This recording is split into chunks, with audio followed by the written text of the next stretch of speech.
everybody's heard about the bird. Bird, bird, bird. The bird's a winner. Well, a bird, bird, bird. Bird is a winner. Well, a bird, bird, bird. Well, a bird is a winner. Well, a bird, bird, bird. The bird's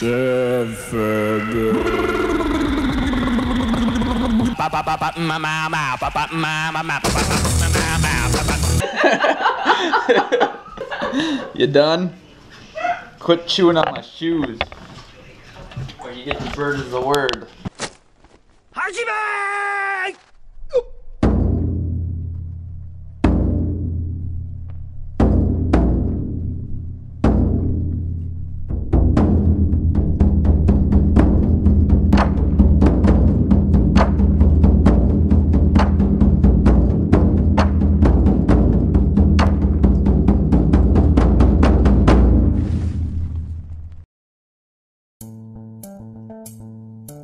Part 2. So when I got back to Minnesota, I was kind of in a mental low again. Still trying to figure out if I even wanted to go to the champs. It was my rest week, so I didn't do anything on Monday. Tuesday, I went to vault practice. I went into vault practice like angry and frustrated. I wanted to make some big changes because I was, again, embarrassed about what happened in Millrose and felt like I let a lot of people down. Steve and Caroline were there that day, which is awesome. So Steve was finding all sorts of things wrong with my vault, which is making me even a little more frustrating because I couldn't fix them all at once. And I had the meet this weekend. There was no way I could fix all these things in one practice for the weekend. The best way I've heard it put, soup is good if they have 3 or 4 ingredients, but if you get like 12 ingredients in your soup, then all of a sudden you have soup. Caroline was there telling me kind of the same things we've been working on, but adding a couple new ones, and that was frustrating too. And then I finally was just getting So frustrated because I couldn't do what they wanted me to do, and I was pissed off at myself. Okay, this time just line up your putt, don't even look at the hole, huh? Aim for a spot 6 inches in front of the ball. Line up, spot 6 inches in front of the ball. Okay, 6 inches. Yes.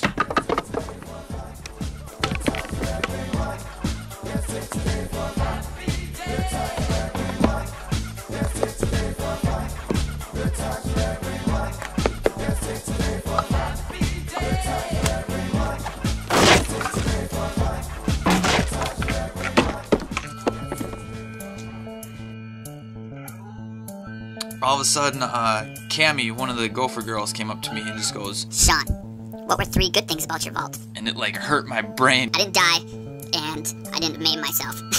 I couldn't come up with any more positive things that happened with my vault, but it hit me because I made her do that about 2 months ago when she was beating herself up mentally, and it was exactly what I needed. I wasn't looking at what was working and maybe how to polish that off a little bit, change the way I was thinking, and it was hard. At the time I wanted to shake her and be like, I can't think of anything. It was good. He's made me stop and go talk to Steve and Caroline and just be like, alright, let's just pick 1 or 2 things that's gonna help me this weekend. I can't fix everything in this practice.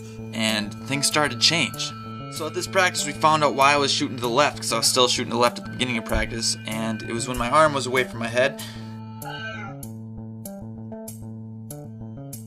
We filmed from the backside this time, and we found some really big things we want to try and fix for the outdoor season. My left foot always seems to take off on the right side of the runway when you're looking at the pit, and I never know why. I just always assumed it's just one of those weird things I do forever, but we're thinking if we try and fix it, maybe I'll be able to go through the middle of the box. But long story short, we decided we're going to Van Gogh my ear for the meet, and then bottle rocket my right leg. So we created a Van Gogh bottle rocket, and that was what we did.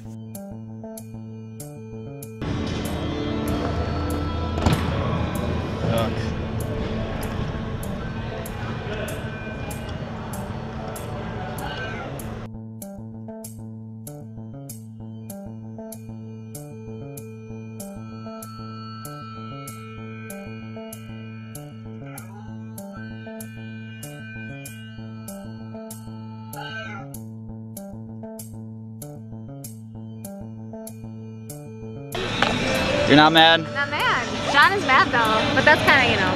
That's my style. When I was a pole vaulter, I was mad. INTJ.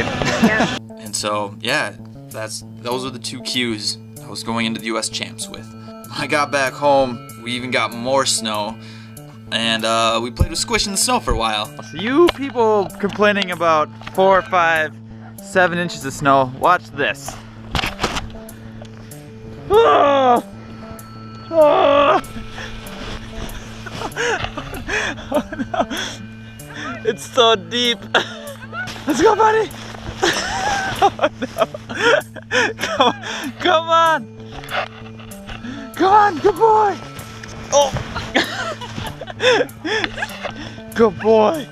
Guys, run it on top. You're missing it.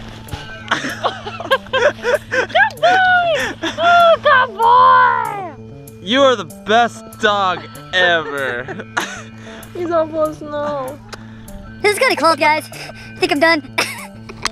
So I wasn't feeling super confident about the champs still, and the big thought that I couldn't get out of my head was I jumped 50 my first week, 550, 18 feet, and the next week I jumped 17.9, and the next week I jumped 17.4, and the next week I just jumped 17. I am going the complete opposite direction of the way I feel like it should be going. Sounds like you have mental problems, man. Yeah, you have mental problems, man. Yeah, it really does. Yeah, it'd be nice to progress and get better every week, but you know, maybe you're gonna go backwards and have a good meet, but it doesn't mean you might have 15 no heights and all of a sudden you have a PR. I mean, that's just how it goes too, but I wasn't looking at it like that, so I was Destroying my mind mentally again. You're going to the mental institution. Beat it! So when I got there, it was an early. My flight was almost gonna get canceled because another big blizzard was coming through, and I was I was like, oh god, no, not Mill Rose again, I'm sick of planes and... But we got out, and then an hour later, all the flights got canceled. So I just got out, or I got to the hotel, got right on the bus right away, went to go get my credentials. I am a master of getting free stuff. Got dinner, and went to bed. That's what happened. So that night I was like by myself in a hotel room and my thoughts were just swirling around again. And I talked to Carrie for like over an hour trying to get my negativity out of my head because I was It's like, maybe if I talk it out, it'll just get out. definitely organized how I was looking at things. That's probably the best thing that could have happened because now that things were organized, I was starting to see things a little bit more clearly. About a half hour after that, I was getting a text from a close friend who's like, Hey, how you doing? You excited? I was honest, I was like, I'm pretty nervous because my brain isn't in the right spot. Dre said, You're weird, but in a really good way. But it sounds like you're trying to fit your round self into a square space. What worked for you in the past is owning your weirdness and making it so weird is something special. It works for you since it is you. Stop trying to get back in the box when you excel outside of it. You're totally right. It was it, because I took that class this summer, I was lumping myself into that way of training, and even last year, I didn't exactly know what I was doing 100% of the time, but I went in there like, Alright, I don't feel good today, I'm gonna take a little bit off. And oh, I feel great today, I'm gonna do a little bit more. and I haven't been doing a lot of that. And same with the vault, I've been trying to put myself to vault like other people, and Steve and Caroline the whole time have always been saying, You need to throw some more input in for us, because you know what you're talking about when it comes to the pole vault. So instead of having 2 coaches, why don't you just start speaking up and then we can have 3. And 3 is gonna be better than 2. and I haven't been doing that because I haven't trusted myself with it. But yeah, I'm gonna own my weirdness, so to say, and that's kind of what sparked me going back on the right path. So the next day, I was finishing making Carrie's Valentine's Day video. Because that's what I do, because I'm too poor to buy like flowers and a fancy dinner. I watched all those year-in reviews, and I kept watching them, and there wasn't a lot of pole vault in there. There was like me skydiving and mountain biking and causing shenanigans and, you know, traveling and doing all this different weird stuff. It just hit me. For the past few months, I was letting pole vault define me as a person. Pole vault is just what I do. It's not who I am. And that was that was huge for me because I was like, So I had this bad meet, it must mean I'm a bad person, a bad vaulter, I'm not training hard enough. I had another bad meet, I'm letting these people down, I'm not training hard enough, and I'm not doing as much as I should. it doesn't matter how well I do. I mean, I did my best. And as long as I do my best, that's all anyone can ask for. And if they try and ask for more, then they don't know what they're talking about because they don't know how hard I'm working at this. But it's really hard believing it. So it just took a combination of a couple people and, you know, me working through it on my own. Long story short, it wasn't fun because I felt like I was failing all the time, not just as a vaulter, but as a person, which I kind of realized I wasn't. You know, so I went into the meet and I didn't even care about the results. I just was like, I was happy to be there, and I just wanted to have some fun, and that was my only goal, is to have fun at the U.S. Champs. Waiting is always the hardest part. I just feel like I'm pacing, ready to leave, and I'm gonna leave about Way too early, but that's okay, because I'd rather be early than late. I don't know why I'm saying everything. I don't know why, but we keep doing it, and done. Work on my 2 cues, hopefully they work, and just be happy to be there. That I'm one of the best in the US right now, obviously because you wouldn't be in the meet if you weren't. And I'll do what I can. And all the stress went away, all the weight off my shoulders, everything was gone. I just went in there, and it was just me versus the bar, having fun. And that was it. So, Sounds so simple, but why couldn't I do it earlier? So as we're warming up, you know, I'm trying to have some fun, and then I ran into Sam Bell, who is Earl Bell's son. I was like, man, how you feeling? You know, you feeling great? I feel awesome. I'm just so happy to be here. This is the coolest experience of my entire life. That is exactly how I felt last year and the first time I was at the Champs. I was like, how did I lose that? That just added to me having more fun, because like, God, yeah, Sam's just having a blast. He doesn't really care what happens. He's just pumped to be competing on this stage, you know? So, and then I was like, so am I. This is sweet. Look what we're doing. Let's do something cool today, you know? I don't have any video because I didn't have a coach down there. Because they were coaching the Gophers, which they need to be doing that. There's more of them. So I asked Joe Dial if he would help me out a little bit, and Joe got me started, and I can't thank him enough for just getting me rolling. Joe's one of the best pole vault coaches in the United States, and I was just happy to have him. A couple days prior, I asked Danny Wilkerson if he'd help me coach, because he coached me in Reno, and we seemed to click pretty well. But his taxi and flight were running late, so after my first bar, Danny showed up. I don't really know if Joe still wanted to help me out, but I just started listening to Danny, thinking Joe probably wanted to put all of his focus on Jack Witt. So thanks, Joe Dial. Thanks, Danny, for getting me started. The only video I have, it's from Steve Chappell's YouTube page. It's my 555 jump, where I almost landed on the pole and shish kebabbed myself.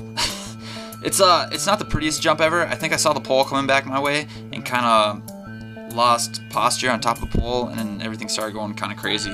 But it was still a make and a PR, and I think I have like 60, 65 in there on that pole, maybe even 70 if I just line things up like I have been in practice. But like I said, I kind of lost it.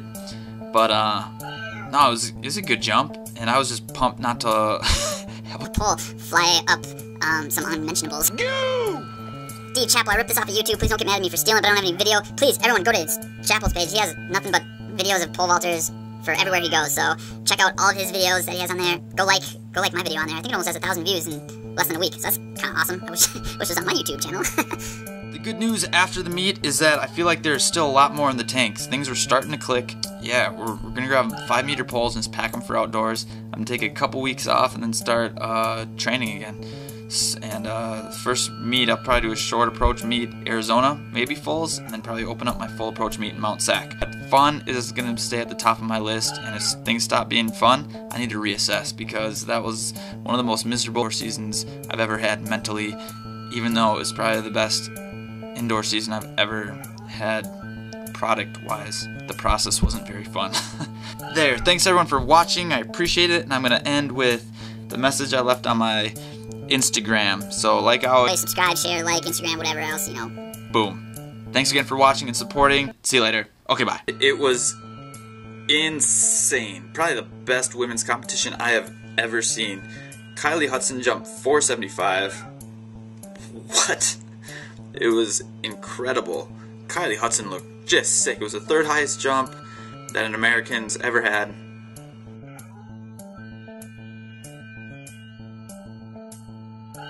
But then, Jen Scher, what? We saw her go for the American record at 16.1 or 490, and she just blew it up. It was just a toast, and I just went, oh my god, she could potentially break the world record today. She went from 490 to 502. And first jump breaks the world indoor pole vault record. I was there. I got to see the world indoor pole vault record be broken. It was insane.